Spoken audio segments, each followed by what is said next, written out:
एक बार की बात है, एक पानी जहाज समुद्र के तूफानों में फंस गया था। पानी जहाज और उसके सभी यात्री डूब गए, केवल एक को छोड़कर। ईश्वर की कृपा से वह बच गया और तैरते तैरते छोटे से टापू में पहुंच गया। वहाँ वह ईश्वर से प्रार्थना करने लगा, हे ईश्वर, कोई मुझे यहाँ बचाने के लिए आ जाए। पूरा दिन गुजर गया पर कोई उसे बचाने के लिए नहीं आया। फिर वह रात को रेत में ही सो गया। दूसरे दिन उसने फिर प्रार्थना की पर कोई उसे बचाने के लिए नहीं आया। इस तरह से दिन गुजरते गए। वह रोज प्रार्थना करता पर कोई मदद नहीं आया। एक महीने के बाद अब वह हार मान चुका था। उसने सारी उम्मीदें खो दी थी और वह टापू में लकड़ी की झोपड़ी बनाकर रहने लगा। वह नारियल पानी पीता, जंगल में फल खाता और मछलियों का शिकार कर खाता था। एक दिन वह मछली पकाने के लिए चूल्हा जलाया, तब लकड़ियाँ खत्म हो गयी। वह लकड़ियों को लेने के लिए बाहर गया और जब वह लौटकर आया तो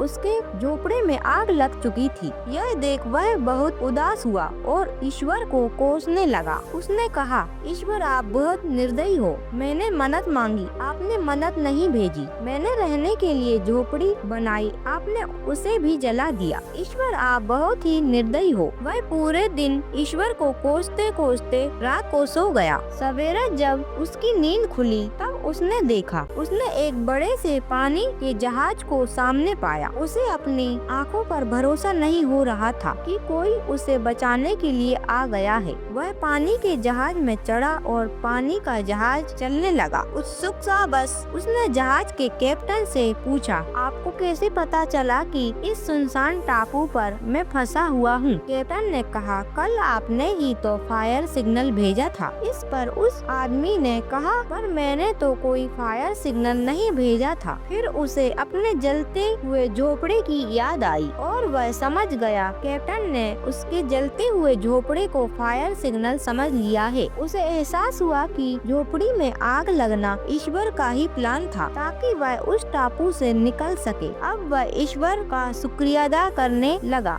दोस्तों, हम अपनी सीमित बुद्धि से दुनिया को देखते हैं और ईश्वर के प्लान को समझ नहीं पाते हैं। जब भी बुरा वक्त आता है हम ईश्वर को कोसने लगते हैं, जबकि हमें ईश्वर पर विश्वास रखकर अपने कर्म को करते रहना चाहिए। जब भी बुरा वक्त आए तो हमेशा याद रखना, इसमें भी ईश्वर ने आपके लिए कुछ बेहतर सोच रखा है जो सही समय आने पर आपको पता चलेगा। इसीलिए कभी हार मत मानिए और अपने अच्छे कर्म करते रहिए। दोस्तों, कहानी अच्छी लगी हो तो कहानी को लाइक जरूर कर देना ताकि यह कहानी YouTube आगे तक भेज सके। और साथ ही आप कहानी पहली बार देख रहे हो तो हमारे YouTube चैनल को सब्सक्राइब जरूर कर लेना।